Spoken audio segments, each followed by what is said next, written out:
Alors les vœux chemin de liberté, ça peut être étonnant parce que quand on entend chasteté, pauvreté, obéissance, c'est trois mots qui résonnent mal, je crois, aujourd'hui dans le monde actuel. Quand on entend ces trois mots, on se dit ouh là là, c'est certainement pas un chemin de bonheur, de joie de vie. Et pourtant, ce qui est étonnant, c'est que le pape ne cesse de dire aujourd'hui que là où il y a des consacrés, eh bien il y a la joie. Je pense que quand vous verrez toutes ces vidéos aussi, vous verrez que les sœurs et puis les prêtres n'ont pas l'air si tristes que ça. Et donc, pourquoi pauvreté, chasteté et obéissance sont un chemin de liberté, un chemin de joie, un chemin de bonheur. Pauvre, parce que ça m'aide à être plus libre par rapport à tous les biens de ce monde et qui en fait, si je suis vraiment honnête avec moi-même, ce sont des biens qui me ligotent, qui me rendent esclave, voilà, parce que j'ai tel ou tel bien, je pourrais pas faire telle ou telle chose, ou j'ai peur de plus les avoir et donc j'ose plus aller dans tel ou tel chemin.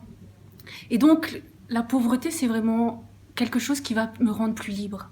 La chasteté, eh bien, malgré ce qu'on peut penser, c'est un vœu aussi qui va me permettre d'aimer en vérité, de pouvoir peut-être orienter et puis petit à petit découvrir qui je suis, mes passions, mes affections, ma sensibilité et les ordonner.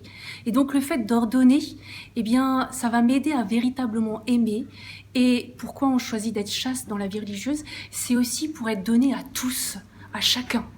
Et donc, ça me donne une ouverture, ça ouvre mon cœur. Et voilà, pour être tout à tous, comme le Christ a été tout à tous.